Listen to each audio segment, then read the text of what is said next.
Good day to all of you. Let me introduce to you the video lesson that was made by Group 3 entitled Family Disorganization.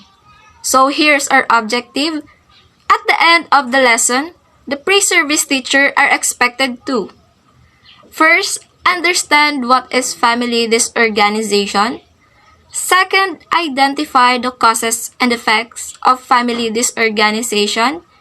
And lastly, explain the impact of OFW and their effects to the family. Good day everyone, I am Michael Barcenas, one of the members of Group 3, and we are assigned to discuss the topic Family Disorganization. So before discussing the main topic, let us first define what is family and what is disorganization. So when we say family, it is the smallest or the basic unit of the society. It is considered to be the basic unit of the society because family considered to be the building blocks that forms the society. So without family, there will be no society that will exist. And then next, what is disorganization? So when we say disorganization, it is the disturbance of a systematic arrangement causing disorder and confusion.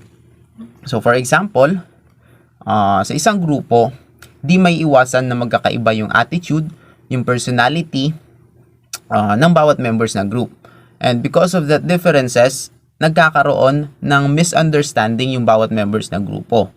And because of that misunderstanding, ito yung nagkukos para maging disorganized yung isang organization or yung isang grupo. So, that's the simplest example where we can associate the word disorganization. So, let us come now to the definition of family disorganization. So, family disorganization is a breakdown of family system. Also, when misunderstanding and incompatibilities are growing among family members, this may lead to disruption, disturbance, and anxiety which causes family disorganization. So, even the smallest misunderstanding in the family, kung hindi siya ma-handle ng maayos ng bawat members ng family, this may lead to disruption, disturbance, and anxiety of the members of the family which causes family disorganization. And it may be associated with parental overburdening or loss of significant others who serve as a role models for children or support system for family members. So, what are the causes of family disorganization? Causes of family disorganization includes incompatibility in age, mentality, and etc. So, dahil magkakaiba yung edad or pag-iisip or mentality ng bawat members ng family, nagiging cause ito para maging disorganized yung pamilya. And then, conflict including abuse or neglect, lack of privacy, strength of communication. So, kapag walang maayos na komunikasyon yung bawat miyembro ng pamilya, it is more likely to develop a misunderstanding between each members of the family. And then, less time given to the family or kawalang oras para sa pamilya. And then, change in attitude or pagbabago ng ugali. Interference of in-laws and other persons. So, pangingialam ng parents or other relatives ng wife or ng husband when it comes to making a decision for their family. And then, lack of mutual understanding. After discussing the causes of family disorganization, let us now discuss what are the effects of family disorganization in every members of the family. So, the effects of family disorganization includes stress, anxiety, and other mental disorders or illness, hopelessness, sense of insecurity or loneliness.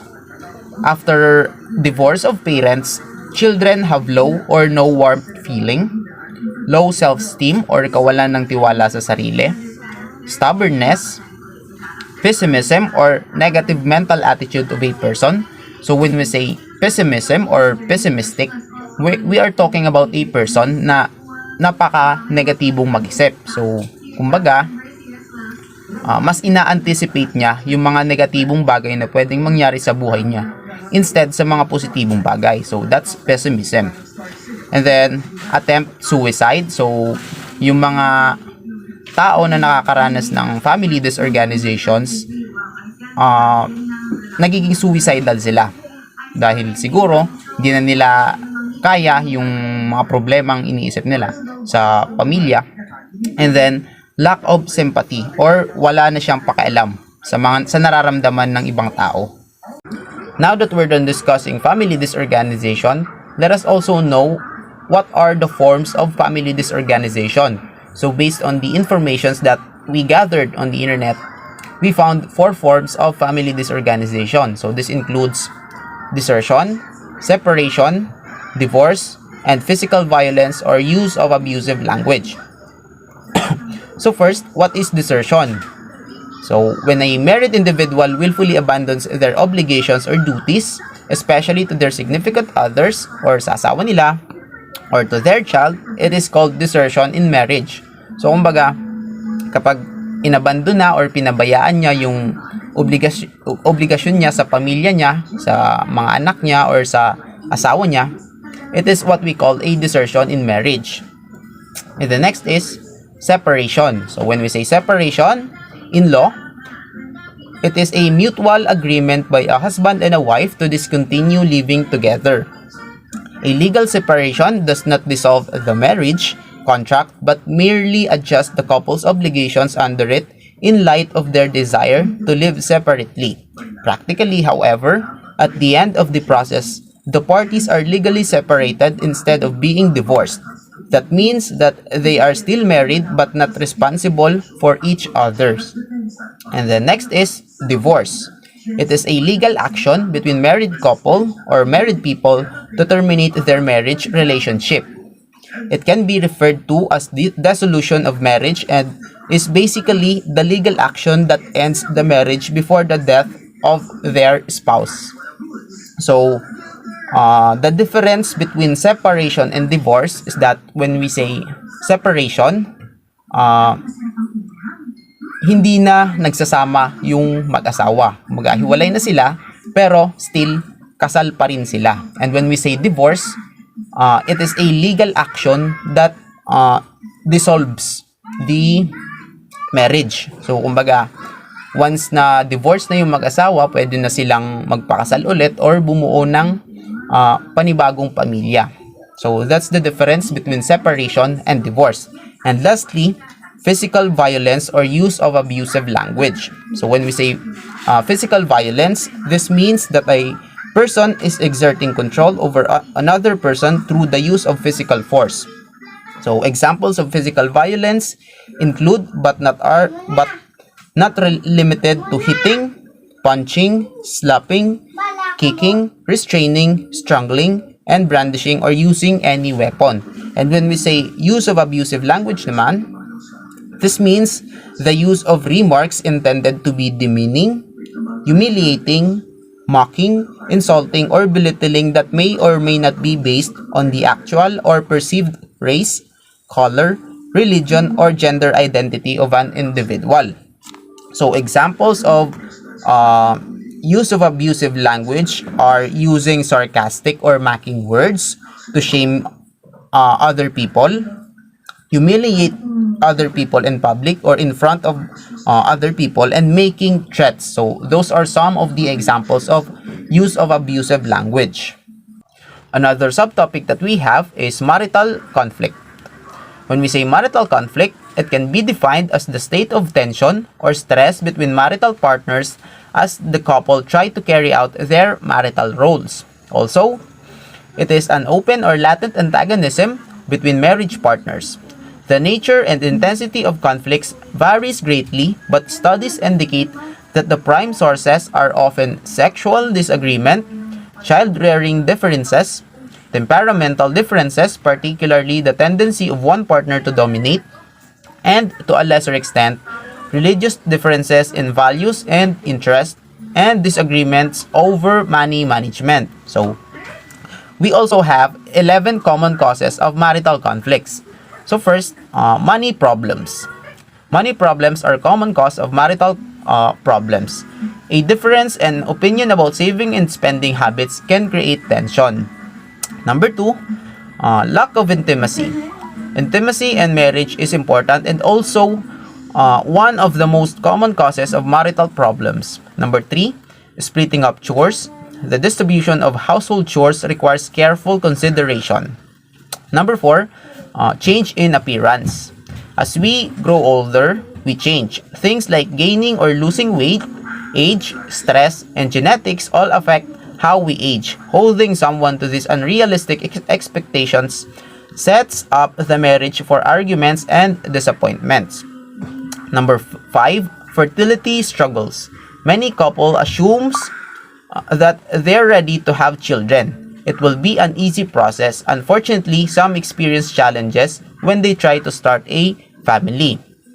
So, number 6, poor communication. Lack of communication can be one of the toughest marital problems to work through.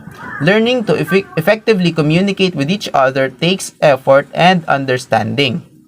And then number 7, infidelity. It is not uncommon for marital relationship to be tested if a spouse has been unfaithful. Even internet relationships, which can rise to the level of emotional affairs, have known to cause marital problems or issues. And then number 8, inconsistent religious beliefs. There will always be different perspectives within your marriage, but differences in core beliefs and values may become too big to ignore. And then number 9, experiencing trauma. No two people experiencing trauma in the same way. One spouse might turn away, whereas the other turn to their partner for comfort. And then number 10, trust. Some spouses trust each other until they are given a reason not to. For others, trust must be earned. And lastly, too predictable. Although some people are comforted by their day in or day out routine, other people may simply get bored if the relationship has become too predictable. So, they just simply get bored with the relationship or with their partners. So, napaka-unjustifiable, right? But that's one of the common reasons or common causes of marital conflicts. Next is family violence or domestic abuse. Family violence, also called domestic violence or intimate partner violence, can be defined as a pattern of behavior in any relationship that is used to gain or maintain power and control over an intimate partner. Abuse is a physical, sexual, emotional, economic, or psychological actions or threats of actions that influence another person. This includes any behaviors that frighten, intimidate, terrorize, manipulate, hurt, humiliate, blame, injure, or wound someone. Domestic abuse can happen to anyone of any race, age, sexual orientation, religion, or gender. It can occur within a range of relationships including couples who are married, living together, or dating. So, good day everyone! I will be discussing about alternate family forms. So, itong alternate family forms is taliwas siya dun sa nakasanayang nating structure ng family na merong husband, wife, and meron silang mga biological children. So, over the years, nagbabago din yung mga types and structure ng family. So, ngayon, marami na tayong mga same-sex couples, mga single parents, co-parenting, fostering parents, and etc. So, dito na muna tayo sa unang types ng alternate family, which is yung single parents. So, obviously, based dun sa term na single parents, all the responsibilities sa pagpapalaki ng bata is nakaatang lang sa kanya. So, marami rin tayong mga reasons kung bakit nagkakaroon tayo ng mga single parents. So, pwedeng yung mga partners nila is namatay na or because of separation or divorce, or pwede rin namang choice lang nilang maging single parents. So, napaka-common na rin ito sa atin. And next is lesbian moms through donor conception. So, sabi ko nga, ngayong generation natin, hindi na lang mga male and female yung bumubuo ng family. So, marami na rin tayong mga LGBTQ+ na part ng ating community na gusto rin nilang bumuo ng family na naaayon sa gusto nila. So, itong ginagawa ng mga lesbian couples para magkaroon sila ng anak is naghahanap sila ng male sperm donor, and kapag nakahanap na sila is magdi-decide sila kung sino ang lalagyan ng sperm and magbubuntis. So, sa ganitong process, bumubuo ng family yung mga lesbian couples. Next is gay dads through surrogacy. So, kung yung mga lesbian couple, naghahanap sila ng donor conception, ito namang mga gay couple is through surrogacy. So, kung gusto nilang magkaanak, maghahanap lang sila ng female na magdadala ng embryo para sa kanila, and magde-decide sila kung anong kind of surrogacy yung gagamitan, kung traditional ba or gestational. Kasi itong traditional surrogacy is, for example, yung napili nilang female na magbubuntis, sa kanya yung gagamitin na egg. While yung gestational surrogacy naman, yung female na magbubuntis is hindi sa kanya yung gagamitin na egg. So, yun yung gay dads through surrogacy. So, next is co-parenting. So, ito namang co-parenting, this usually happens kapag may isang couple na nag-decide ng mag-separate or mag-divorce, pero meron pa rin silang shared responsibility or custody dun sa anak nila. So, kumbaga, wala na silang commitment or relationship sa isa't isa, pero yung commitment dun sa bata is nandun pa rin. So, yun yung co-parenting. Next is heterosexual couples. So, ito naman is male and female couples lang naman sila, pero yung conflict lang is nahihirapan silang magkaroon ng sarili nilang anak, kaya nag-undergo na lang sila ng donor conception, surrogacy, or fostering. And next is adoption and fostering. So, usually, yung mga nag-undergo sa ganitong process is yung mga mag-asawang hindi nagkakaroon ng anak, or single men or women na gusto lang nilang mag-ampon pero ayaw nilang mag-asawa, or yung mga same-sex couples. So, we can now go to child abuse. So, child abuse is any kind of maltreatment or violence of adult towards a child. So, there are types of child abuse. First is physical abuse. So, physical abuse is any kind of physical violence. This includes kicking, slapping, strangulation, and included din dito yung pagpo-force sa bata na mag-take ng mga illegal substance like drugs and marijuana. So, second is emotional or psychological abuse. So, dito naman, this includes constantly criticizing a child, threatening, or even yung paggamit sa bata as a subject of sarcasm jokes na mapanakit. And next is physical neglect. So, ito naman is yung kapabayaan ng magulang sa pagbibigay ng basic needs or pag-aalaga dun sa bata.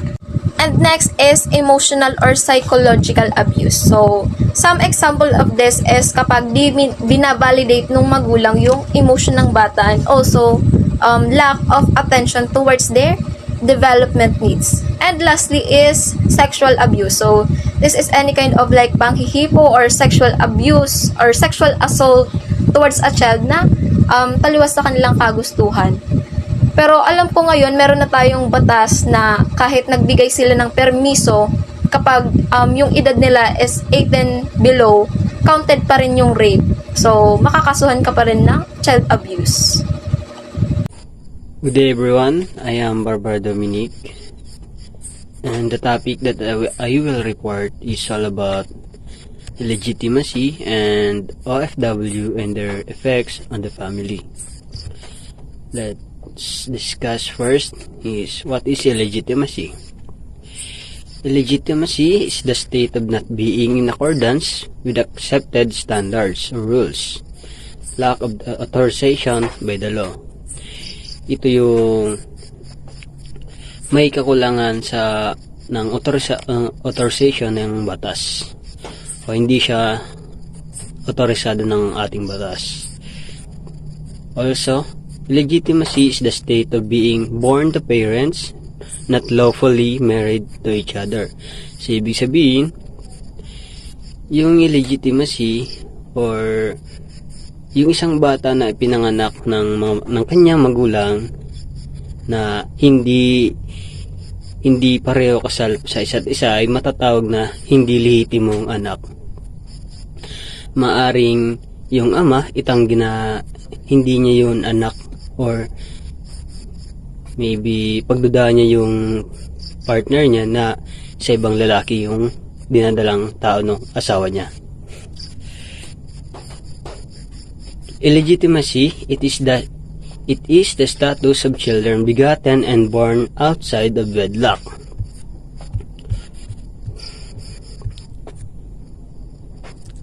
It is usually a child born under a void marriage.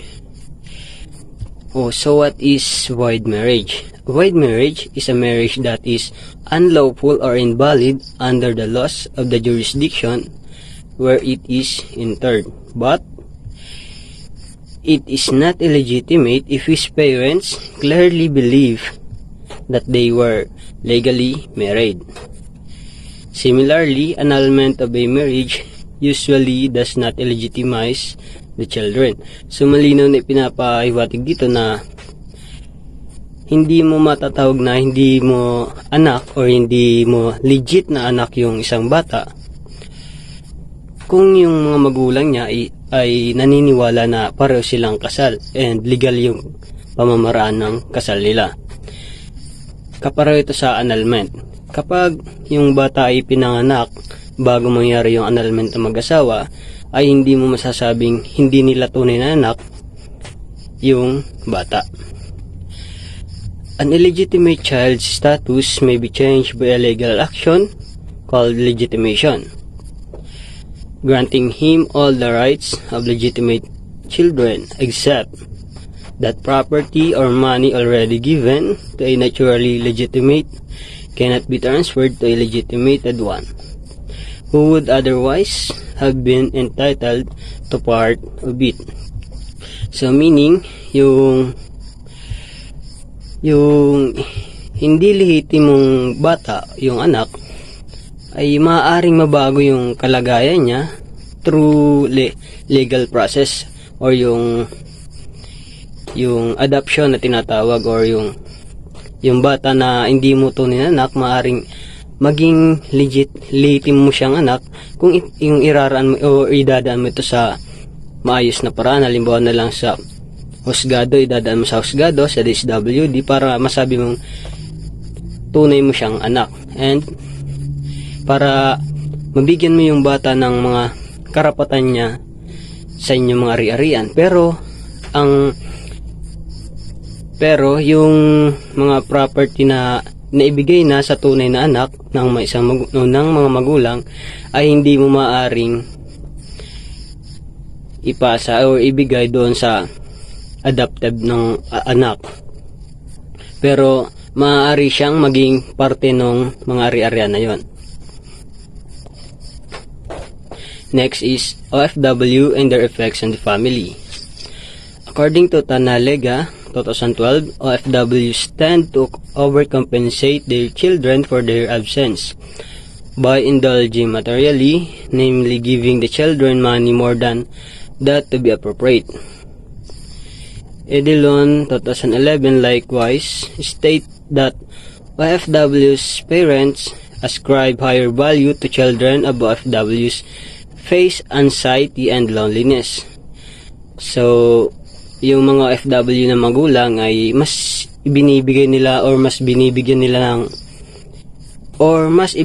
nila yung mas mga pangangailangan ng kanilang mga anak.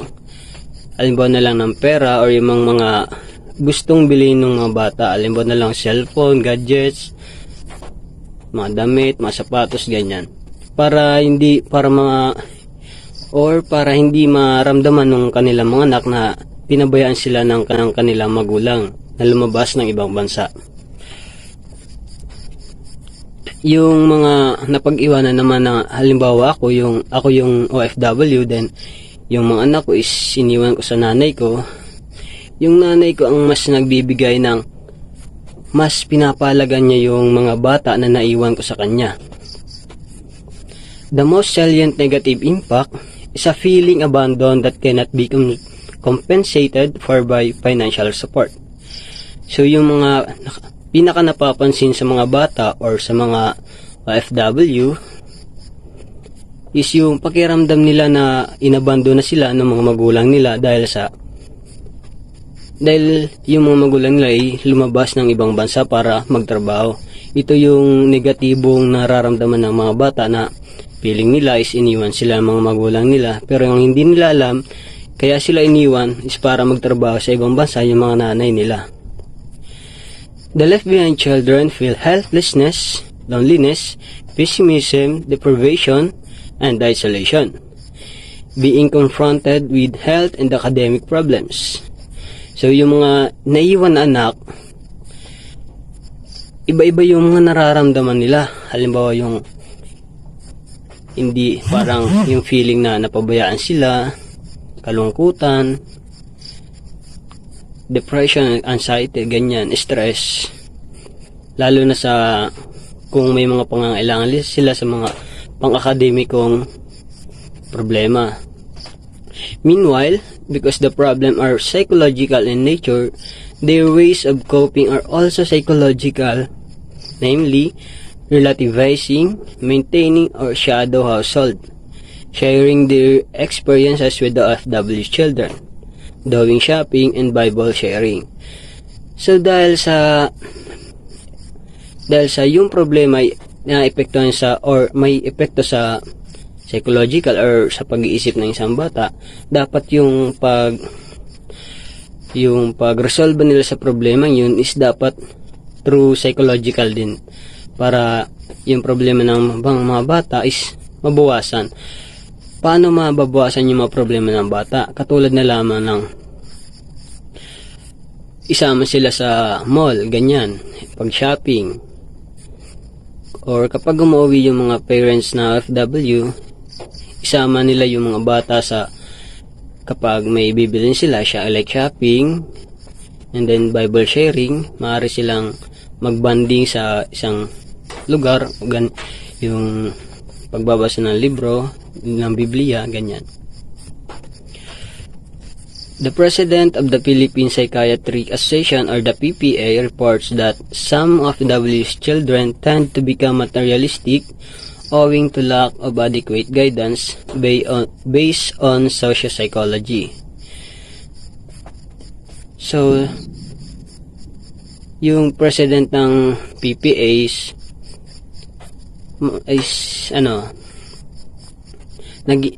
pinaliwanag dito na yung mga bata or yung mga anak ng OFW is nagiging mas materialistic. Kumbaga, mas pinipili ng mga bata yung mga bagay, na makakapagpasaya sa kanila, or alimbawa like gibilhan mo ko nito, bilhan mo ko ng ganito, parang yung ang dali sa kanila na maibigay yung kagustuhan nila. Based yun sa sociopsychology. Migration of one parent or both is a very painful to the children and cause conflicting emotions. In addition, an in-house psychiatrist for crisis intervention rehabilitation in the department says that children of migrants' parents develop gender identities which become more obvious when they grow old. So, yung pangingibang bansa ng parehong magulang ay parehong masakit sa bata, then nagiging dahilan siya ng problema sa emosyon or negatibong emosyon ng isang bata. Then yung anak ng OFW, mas nakikita yung gender identities kapag sila ay lumaki na. Maaring matigas yung ulo, or maaring naging mas masipag, maaring may pagkukusa na sa isang bata na naiwan ng isang OFW magulang. Yun lamang po at maraming salamat.